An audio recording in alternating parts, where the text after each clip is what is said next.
Hello everyone, मेरा नाम है राहुल और आप देख रहे हैं साहित्य परिवार।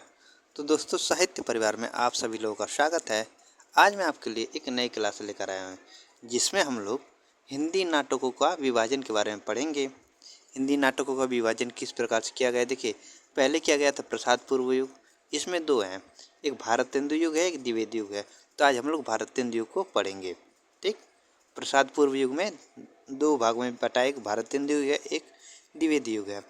और यहाँ पे उसके बाद आता है प्रसाद पूर्व युग के बाद आता है प्रसाद युग, उसके बाद आता है प्रसादोत्तर युग, उसके बाद आता है नवनाट्य लेखन।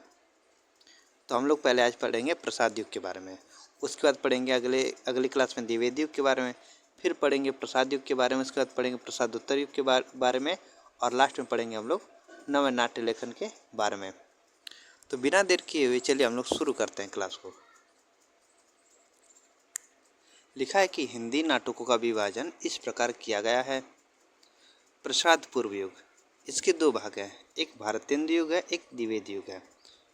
उसके बाद आता है प्रसाद युग, उसके बाद आता है प्रसादोत्तर युग, और उसके बाद आता है नव्य नाट्य लेखन या समकालीन नाटक। तो आज हम लोग पढ़ेंगे भारतेंदु युग के बारे में। प्रसाद पूर्व युग में भारतेंदु युग के बारे में हम लोग पढ़ेंगे। देखो, भारतेंदु युग, प्रसाद पूर्व युग हम लोग पढ़े हैं। आगे भारतेंदु युग। भारतेंदु युग की अगर बात करें तो भारतेंदु युग नाट्य साहित्य का प्रथम चरण है। क्या ये नाट्य साहित्य का प्रथम चरण है? यह दौर सामाजिक, सांस्कृतिक, राजनीतिक परिवर्तन का दौर था।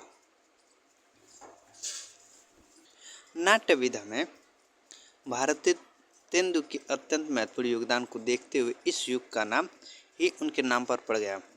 देखो, ये भारतेंदु युग क्यों पड़ा?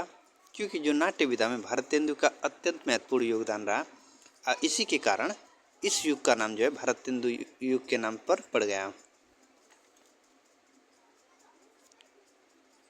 खड़ी बोली में आधुनिक नाटक लिखने का श्रेय भारतेंदु को ही है। उनके नाटक को दो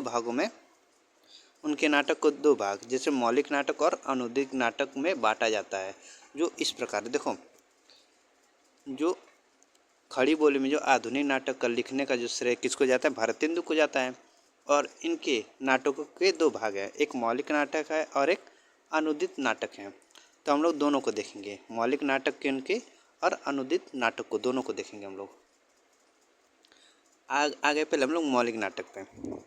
मौलिक नाटक में आता है कौन सा? पहला एक वैदिक हिंसा न भवति। वैदिक हिंसा न भवति 1873 ईस्वी में इसका प्रकाशन है। यह क्या एक प्रहसन है?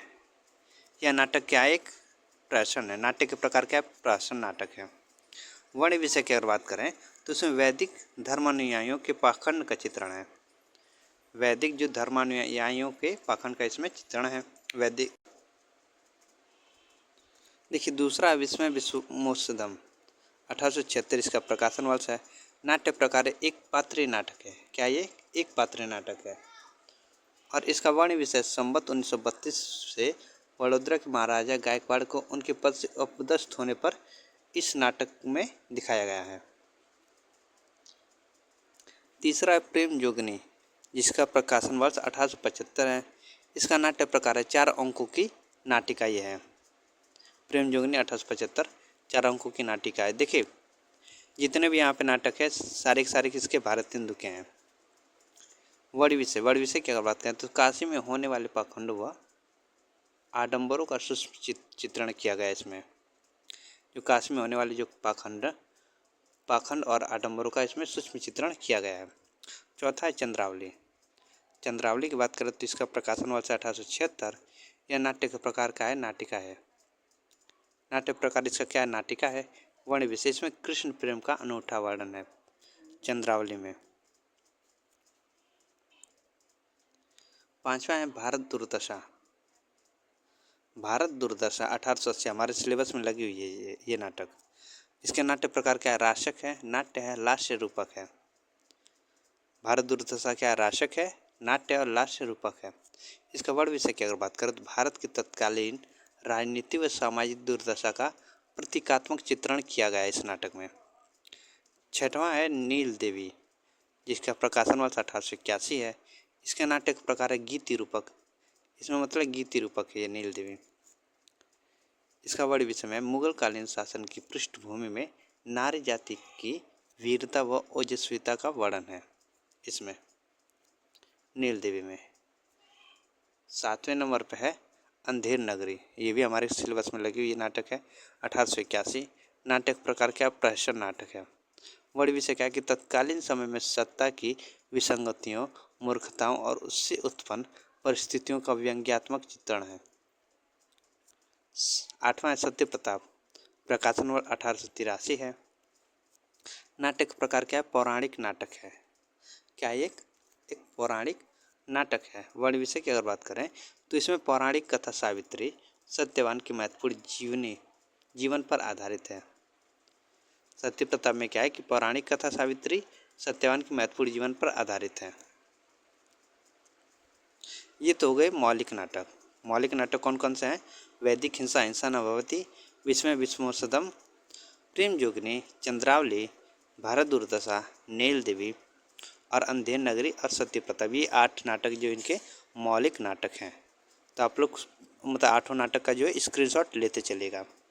पूछ देगा, देखिए पूछ ही देगा कि सत्य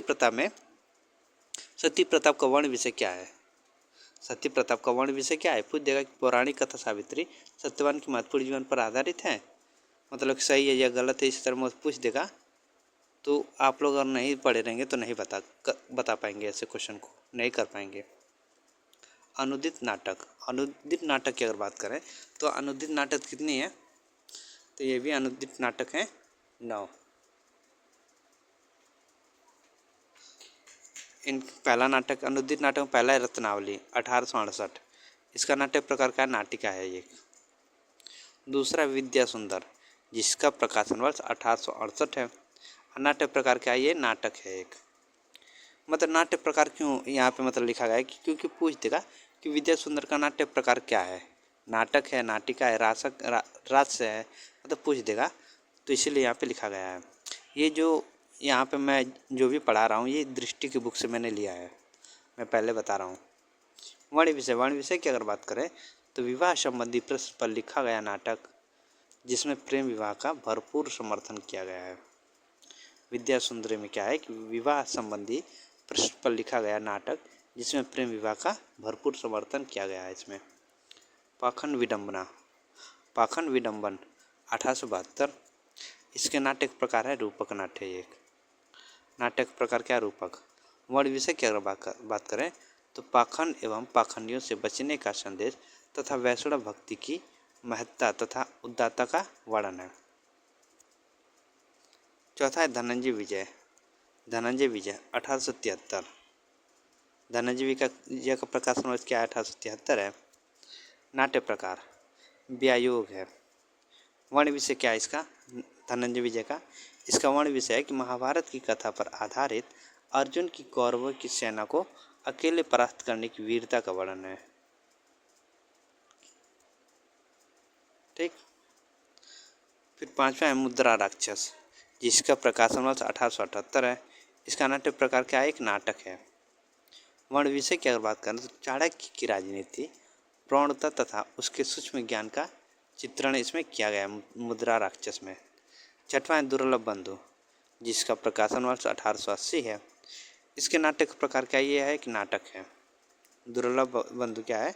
एक नाटक है। वर्ण विषय की अगर बात करें तो शेक्सपियर के नाटक मर्चेंट ऑफ वेनिस का भारतीय परिप्रेक्ष्य में चित्रण है।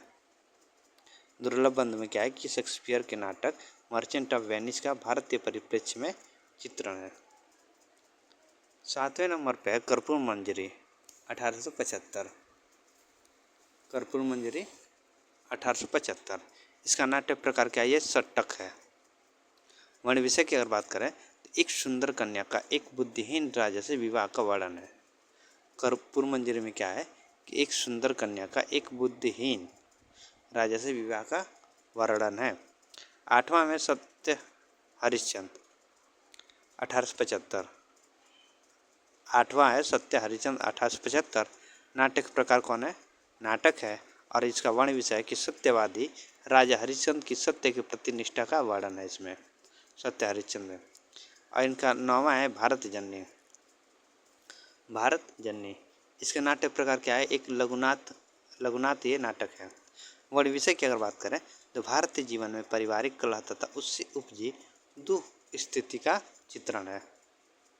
भारतीय जीवन में पारिवारिक कलह तथा उससे उपजी दुख स्थिति का चित्रण इसमें किया गया है भारत जननी में। तो ये थे इनके अनुदित नाटक। अनुदित नाटक इनके थे भारतेंदु हरिश्चंद्र के।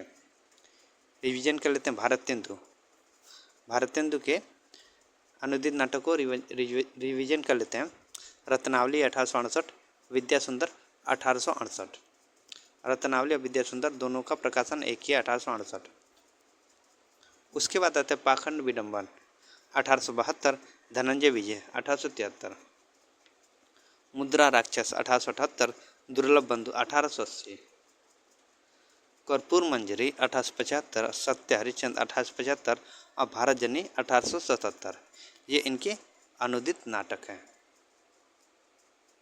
अब कुछ महत्वपूर्ण तथ्य यहाँ पे दिए गए हैं, उसको देख लेते हैं भारतेंदु हरिश्चंद्र के। देखो लिखा है कि भारतेंदु ने नाटकों के माध्यम से जन सामान्य को जागृत करने का कार्य किया।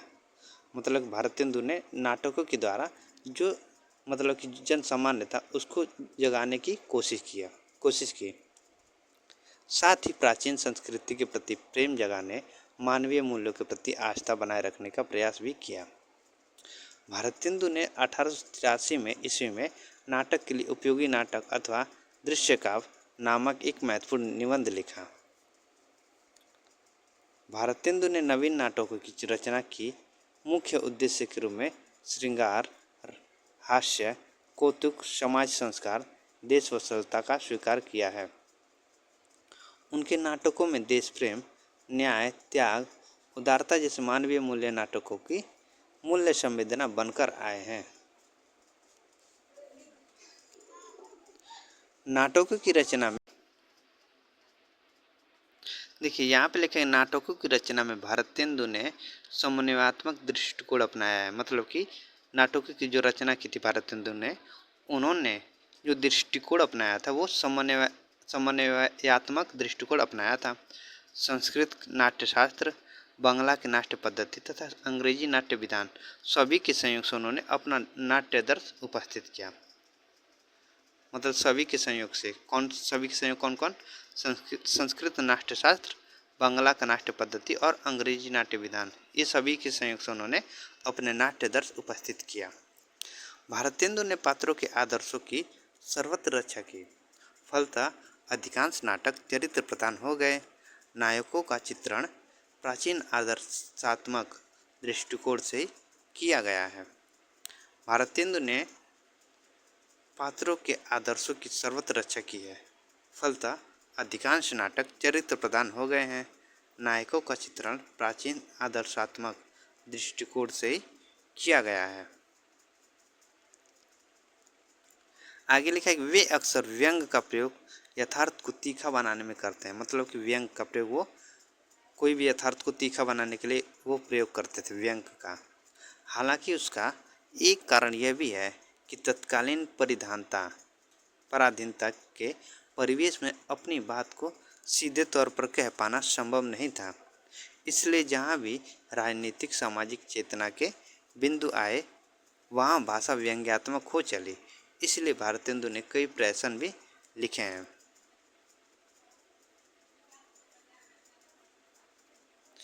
आगे लिखा कि उनकी भाषा आम आदमी की भाषा है। उनकी भाषा क्या है? आम आदमी की भाषा है। लोक जीवन की प्रचलित शब्द, मुहावरे एवं अंग्रेजी, उर्दू, अरबी, फारसी की सहज चलन में आने वाले शब्द उनके नाटकों में प्रयुक्त हुए हैं। देखिए मतलब कि ये इसको मतलब कि क्यों पढ़ना जरूरी है? क्योंकि पूछता है न तर्क में, और मतलब कि संकेत दिया रहता है, तर्क दिया रहता है, संकेत नहीं, स्थापना दिया रहता है, तर्क दिया रहता है, तो पूछ देगा।